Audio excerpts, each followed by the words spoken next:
For the price of a 55-inch Sony A90J Master Series OLED, you can buy a 65-inch Sony A80J with some change left over. Should you go for the 55-inch A90J's theoretically superior picture quality or the 65-inch A80J's bigger screen size? Let's find out in this comparison video.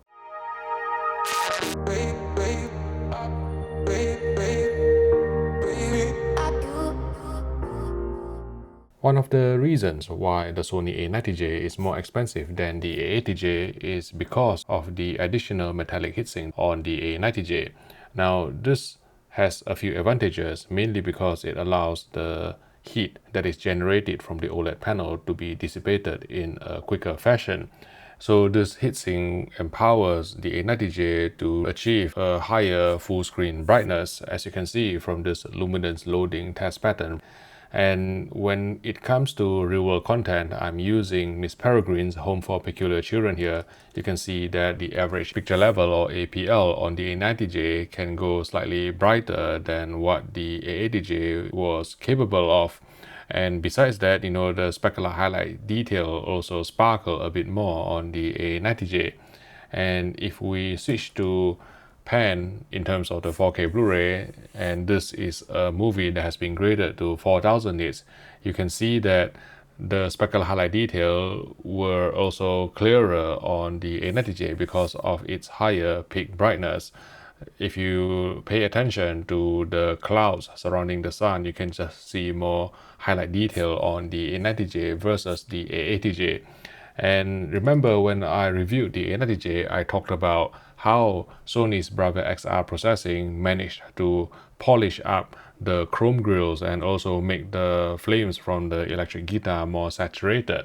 And this is very evident in this side-by-side comparison between the A90J and also the A80J, because with the A90J, it looks punchier and more three-dimensional in fact than the A80J. Don't get me wrong, the A80J still looks fantastic compared to all other OLED TVs on the market that is not made by Sony because of the BRAVIA XR processing that is being implemented by the company. But the A90J just takes it to the next level, really unleashing the full potential of the BRAVIA XR processing, making the whole HDR image pop and looking three-dimensional with more depth to the picture. And another advantage afforded by this additional metallic heatsink is that the A90J can clear up image retention faster than the A80J. Here I am displaying a 10% window at peak white in HDR for at least 10 seconds before switching to a full field grace light. And you can see that the afterglow disappeared quicker on the A90J because this heatsink really does work to dissipate the heat from the panel and therefore clear up any image retention. And when it came to day mode, again, the heatsink allowed the A90J to reach a higher brightness full screen, and therefore when you are watching an OLED in a very bright room, the A90J will do a better job because of its more relaxed ABL, or automatic brightness limiter circuitry, that allows for a brighter full screen picture.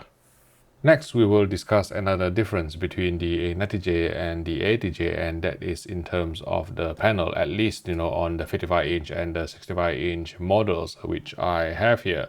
So if you look at these comparisons of the viewing angles when looked from the side, because the A90J is definitely equipped with LG Display's latest and more efficient OLED panel from Guangzhou, or what is commonly known as the Evo panel, you can see more of a pink tint off axis, whereas with the A80J it is using a more conventional OLED panel, and therefore off center the tint is more cyan or greenish bluish rather than pink.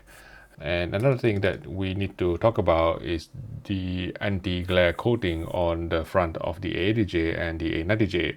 As you can see in the side-by-side comparison, when I actually shine a light on both TVs, the A80J managed to suppress the reflections in a more effective manner because of the semi-matte anti-glare coating on the TV, whereas the A90J has a glossier coating and therefore it will have more reflection. But in the presence of ambient light, the A90J actually preserved more contrast compared with the A80J, which looked quite muted because of its semi-matte anti-glare coating. So this is just something that you have to bear in mind if you are wanting the highest contrast possible when watching in a bright room during daytime. Then the A90J would be the better choice.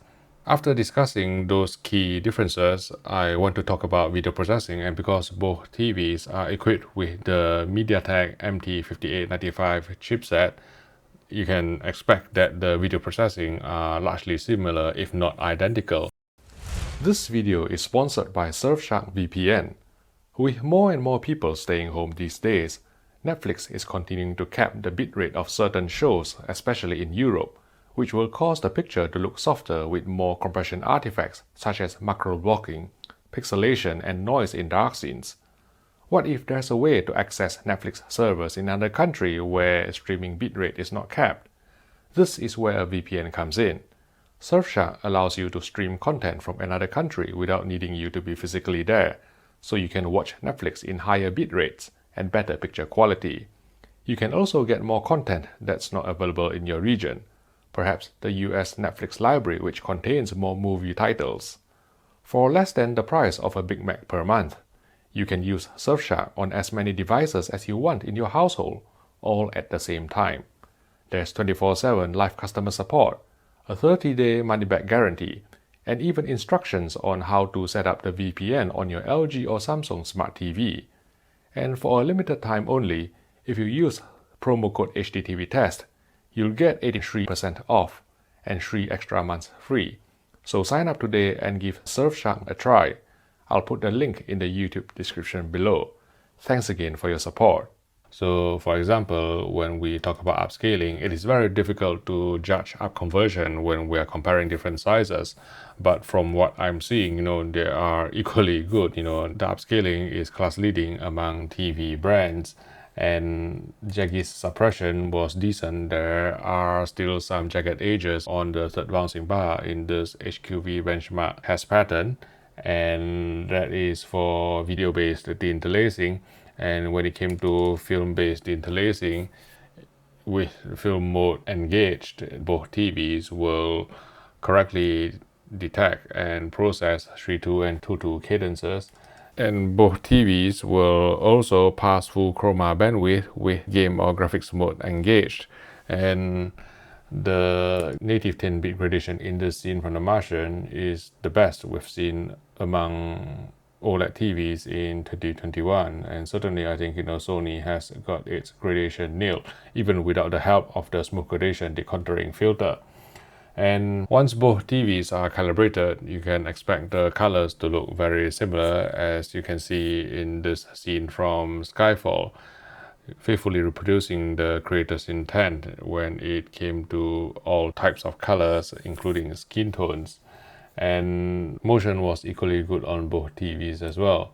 So without motion flow enabled, both TVs will apply 4:4 pull down to present 24 frames per second films smoothly without any telecenic judder.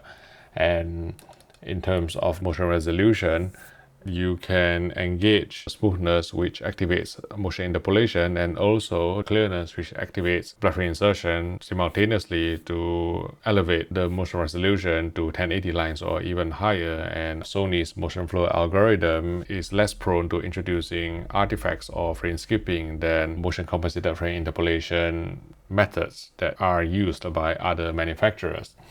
And considering that both the Sony A80J and the A90J use the same SoC, naturally both their input lag figures are very similar as well. So at 60 frames per second, both the Sony A90J and also the A80J will present an input lag of around 16 milliseconds, and then with a 120 frames per second video signal, the input lag will be halved to around 8 milliseconds. And obviously these scenarios are calculated with game mode engaged to achieve the lowest input lag. Following these, I wanted to touch on a couple of attributes which may be affected by panel-to-panel variation. So if you look at this moving quantization test pattern in HDR that was developed by Stacy Spears of Spears and Mansell fame, all Sony OLEDs, including the A90J and the A80J, generally feature brighter near black gamma, and this is by design by the company. But between our 65-inch Sony A80J review sample and our 55-inch A90J review sample, you can see here that the A90J unit has a harsher gradation during the transition from black to near black to a slightly brighter shade of gray, whereas our A80J review sample was smoother in terms of the transition, but overall it is still a bit brighter than reference. And you can see this harsher transition in this Game of Thrones clip. This isn't really the most pristine clip to start with, and I think the harsher transition near black on the A90J just shows through here. But still, you can see that because of the brighter near black gamma on the A80J, the shadow details still look compressed as well. And we found that in the scene from Arrival in HDR, we needed to drop the black level on the A90J to mitigate the brighter near black gamma, but still you can see the harsher near black transition coming through along the side of Amy Adams' face. In terms of uniformity, obviously this can vary from one panel to another, but for what it's worth, both our Sony A80J and A90J review samples exhibited really clean, bright uniformity without any sign of the discrete effect, bending or color tinting. And in terms of that uniformity, I would say that our Sony A90J was slightly cleaner near black, but maybe that's because of the slightly brighter near black gamma, but both will feature a very small degree of vignetting or darkening along the sides, which wasn't really obvious in real-world content. And in terms of the Venetian blind effect, this is my term to describe faint horizontal lines in bright HDR elements. I think, because of the EVO panel that is installed on the A90J, it is showing a bit more Venetian blind effect than the Sony A80J.